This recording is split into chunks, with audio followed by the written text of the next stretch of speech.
দেখো, কদিন আগে ফেসবুকে একজন আমাদের কমেন্ট করেছিল যে আমি নাকি উপাসনাকে নিয়ে ব্যবসা করি, ঠিক আছে? আমি নাকি হ্যাঁ, সব কিছু বুঝলাম, তাই বলে তুমি এরকম প্যান্ট খুলে দেবে?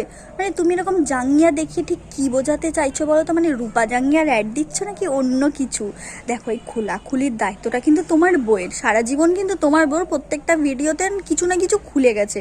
অমনি ঝোপ বুঝে কোপ মেরে নিজের বইয়ের লাইন ঘাটটা ধরে নিলে কী বা করবে? এখনকার দিনে যা জিনিসপত্রের দাম, এই বইয়ের একা খোলাখুলির লাইনে যা ইনকাম হচ্ছে তাই দিয়ে তো সংসার চলছে না।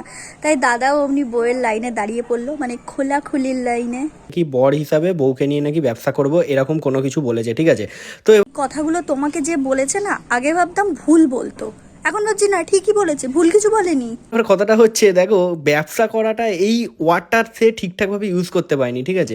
এবার তুমি যদি তোমার হাজব্যান্ড ওয়াইফ বা ফেসবুকের এই দুই অবতারকে না আমি এখনো পর্যন্ত বুঝে উঠতে পারলাম না। একটা তো ঘোড়ার মতো পাছা বানিয়ে ক্যামেরার সামনে এসে সবসময় দেখায় ওরে আমার পাছা দেখো, ওরে আমার পাছা দেখো। আর একটা তো মদ্দা বেটা হয়ে প্যান্ট ফ্যান্ট খুলে জানি না ও কি বোঝাতে চায়।